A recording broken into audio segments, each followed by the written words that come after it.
कहले रहन कि तोहरा कुंडली में 2 गो बियाह बा।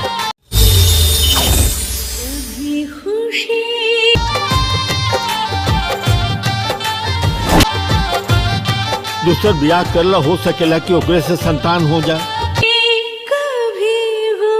नमस्कार, प्रणाम। आप लोग कैसे हैं? आप लोग अच्छे ही होंगे। आइए बात करते हैं कभी खुशी कभी गम। जी हाँ, बहुत ही जबरदस्त मूवी है जो कि प्रदीप पांडे चिंटू इसमें हीरो हैं। ये घर के और आपके वारिस मिले वाला बा, हम बाप बने वाला बानी, नेहा भाई बने वाला बानी। के बस दो मौसम सहेली रहनी, कभी खुशी कभी गम, ऐसे मत बोला कभी खुशी कभी गम। कि तोहरा कुंडली में 2 गो बियाह इतिहास गवाह बा, सौतन को कभी दूसर बियाह करला हो सकेला और कि ओकरे से इसमें संतान हो अमरपाली जाए। दुबे और संचिता बनर्जी है। जी हाँ, इसमें डबल दोनों हीरोइन हैं जो कि काफी सुंदर और बहुत ही बेजोड़ एक्टिंग करने के बावजूद इस फिल्म को इतनी बेहतरीन बना दी है कि आप लोग रोने पर मजबूर हो जाएंगे। जी हाँ, आपको मैं बतला दूं कि ये फिल्म अगर आप लोग ने नहीं देखा तो क्या देखा। जीवन के बस दो मौसम, कभी खुशी कभी गम, कभी खुशी कभी गम। कभी खुशी कभी गम, कभी खुशी कभी गम। क्योंकि इस फिल्म में इतनी रुलाई है कि आप लोग कहेंगे कि भाई इस फिल्म को मुझे देखना है। तो आप लोगों से हम बतलाने वाले हैं कि इसमें डबल हीरोइन कहां से आ जाती है, कैसे अमरपाली दुबे से पहले शादी हुआ रहता है लेकिन अमरपाली दुबे से कैसे तलाक हो जाता है, और उसके बाद से संचिता बनर्जी से शादी होता है, और संचिता बनर्जी से कैसे इस फिल्म से आउट हो जाती हैं, मतलब कि ब्लास्ट में मर जाती हैं। क्या कारण होता है इस फिल्म में पूरी तरह से पहली बना हुआ है। तो क्या मैं तुझे दुआ देती हूँ, तेरी गोद भर जाएगी। तू कहता एबे तोरी मेहरारू के अंदर जोरन हम डाल दी।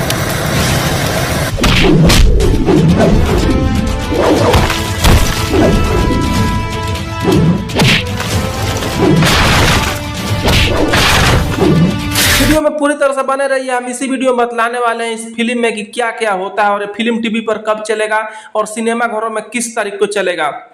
तो आप लोगों से रिक्वेस्ट है कि आप लोग अगर मेरे चैनल पर पहली बार आए हैं तो एक लाइक कर दीजिए और चैनल को सब्सक्राइब कर लीजिए, क्योंकि इस तरह का हम वीडियो लेकर आते रहते हैं। चलिए देर न करते हुए आपको बतलाते हैं कभी खुशी कभी गम का पूरा फुल रिव्यू। आप लोग तैयार हो जाइए। सौतन के रूप दिखा देलस और पुरनकी के घर से भगा देलस।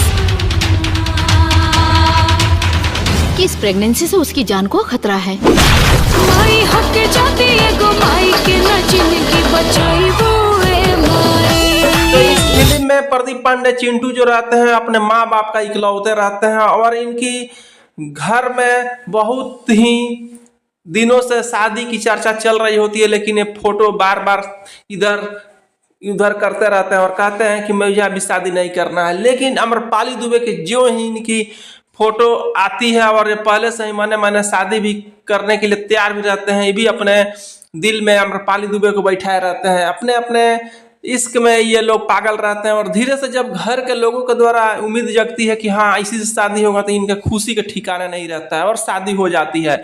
शादी के कुछ ही दिन बीते होते हैं कि गांव में लोग उनके पिता से पूछने लगते हैं कि ये आपका शादी हो गया बेटा का, अभी तक कोई पोता नहीं हुआ, 2 साल हो गया, 3 साल हो गया। इस तरह से वे आए दिन पूरी रास्ता चलने में दुबर हो गए थे और बोल रहे थे कि बेटा मुझे किसी तरह से एक औलाद दे दो, पोता दे दो, क्योंकि गांव भर चलना मुझसे मुश्किल हो गया है। सभी लोग यही बात पूछ रहे हैं।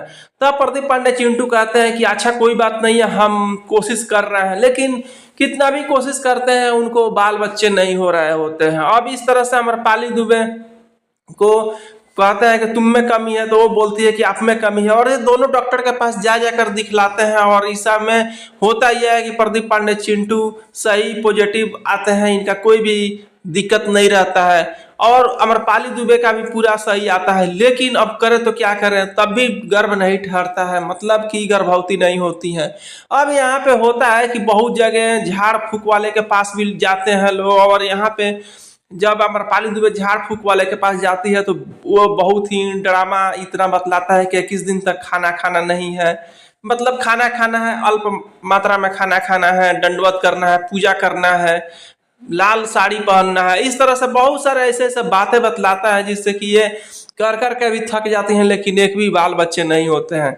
और जब पूरी गांव के लोग भी फजीयत करने लगते हैं, अब चिंटू पांडे का भी इज्जत जाने लगता है। और चिंटू पांडे भी कहीं भी जाते हैं तो इनको भी लोग पूछने लगते हैं कि अरे चिंटू क्या हुआ, तुमको कोई बाल बच्चे नहीं होगा, तुम नपुंसक हो। और इस तरह से ये बार बार घुटन महसूस करते हैं और सुन सुन कर रह जाते हैं और सोचते हैं कि ये विधाता आपने मेरे को ऐसा क्यों किया, क्योंकि सभी मेरे से बाद में शादी हुए जितने भी लोग हैं, मेरे हित दोस्त हैं, सबका बाल बच्चे हो गए, मेरे क्यों नहीं हो रहा है। और इस तरह से ताना देते रहते हैं और घर पे आके उदासी से सो जाते हैं। अम्रपाली दुबे भी इस मायूसी से वो भी बहुत ही उदास हो जाती है और दोनों फुट फुट कर रोने लगते हैं।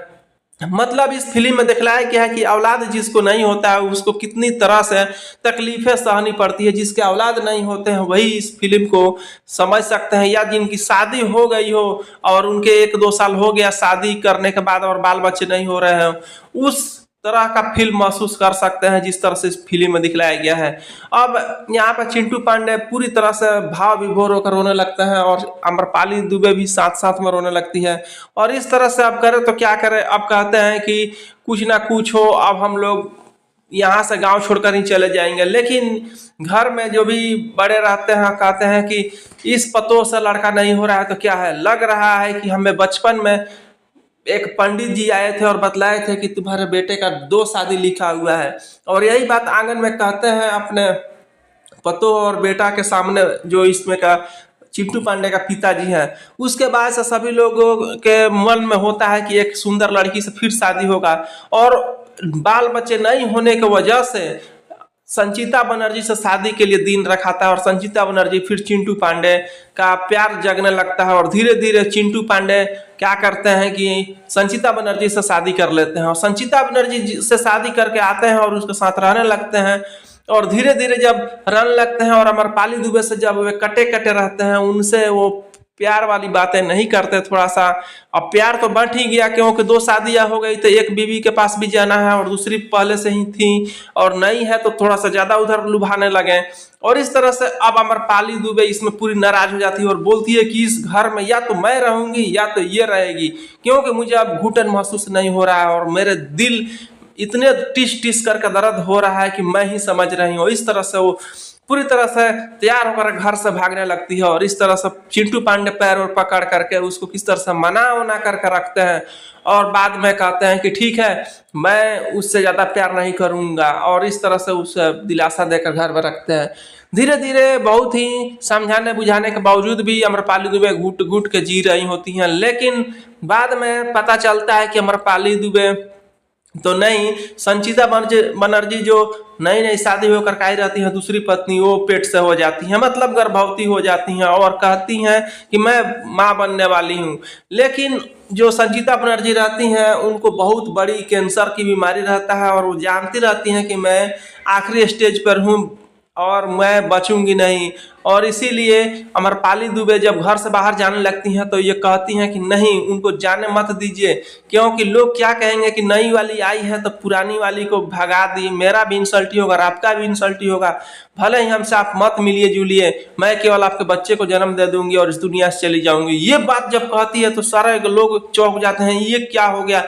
बोलती है कि मेरे अंदरूनी प्रॉब्लम है, मैं धरती पर नहीं जी पाऊंगी, इसीलिए आप लोगों से मैंने शादी कर लिया, क्योंकि आपके डबल पत्नी है, मैं बच्चा अगर आपके लिए घर का चिराग दे सकती हूँ तो इसीलिए मैंने सोच करके ये कदम उठाया, नहीं तो मैं पहले से शादीशुदा पर क्यों शादी करती। ये बात अम्रपाली दुबे चुपके से सुन लेती है और कहती है कि अरे मेरे लिए तो बहुत ही फरिश्ता बन करके आई है।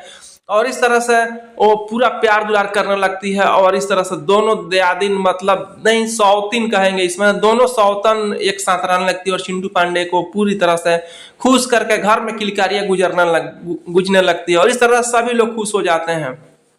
समय बीतते जाता है और समय बीतने के बाद जो संचिता बनर्जी रहती है उनके पेट में दर्द होता है और उसे ले करके चिंटू पांडे दौड़ दौड़ हॉस्पिटल में पहुंचते हैं। और जब हॉस्पिटल में पहुंचते हैं तो वहां पे डॉक्टर साहिबा लेकर के उनके बच्चे को प्रसव कराती है और बोलती है कि या तो बच्चे को बचाना जरूरी है या तो माँ बचेगी, क्योंकि किसी में से एक ही बचेगा। और माँ को कैंसर भी है तो उसे बचाना मुश्किल नहीं है, क्योंकि आज नहीं तो कल वो मरेगी ही और पैसा भी लगेगा। तो चिंटू पांडे कुछ नहीं बोलते हैं, लेकिन डॉक्टर कहती है कि आपका हम खामोशी को समझ सकते हैं, और बच्चे को बचा लेती है। और हम यहाँ पर संचिता बनर्जी पूरी तरह से छटपटा रही होती है।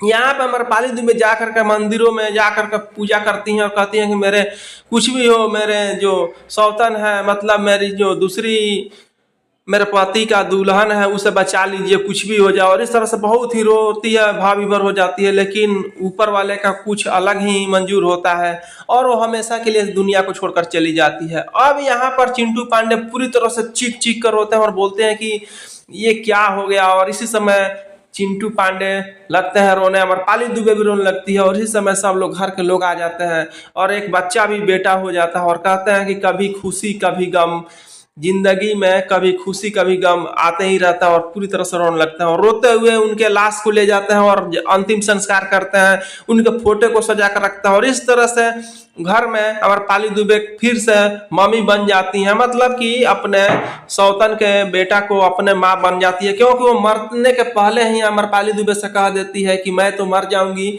लेकिन मेरे बेटा का असली माँ आप ही हो। और इस तरह से वही बात याद कर कर के पूरी रोने लगती है। और इस तरह से कभी खुशी कभी गम फिल्म इतनी सुपर डुपर हिट हो जाता है, इतनी सुपर डुपर हिट कि आप लोग कहेंगे कि भाई मैं तो रोते रोते थक गया इस फिल्म को देखने से। जी हाँ, आपको मैं बतला दूं कि इतनी जबरदस्त मूवी है कि आप लोग बिना रोए नहीं रह सकते हैं। तो आप लोग को ये रिव्यू कैसा लगा कमेंट में जरूर बताइएगा। आप लोगों को मैं बतला दूं कि इस फिल्म को आप लोग को बहुत जल्द सिनेमा घरों में लगाने के लिए डेट निकल चुका है। तो अगले महीने में आप लोगों को इस फिल्म को देखने को मिलेगा। तो जी हाँ, आप लोग जा करके इस फिल्म को पूरी हॉल में देखिएगा, क्योंकि सपरिवार फिल्म बैठ करके देख सकते हैं। इस फिल्म में आप लोग घर में जितने भी सदस्य हैं सभी लोग बैठ कर देख सकते हैं, क्योंकि ये फिल्म बहुत ही जबरदस्त और बहुत ही पारिवारिक बनाया गया है।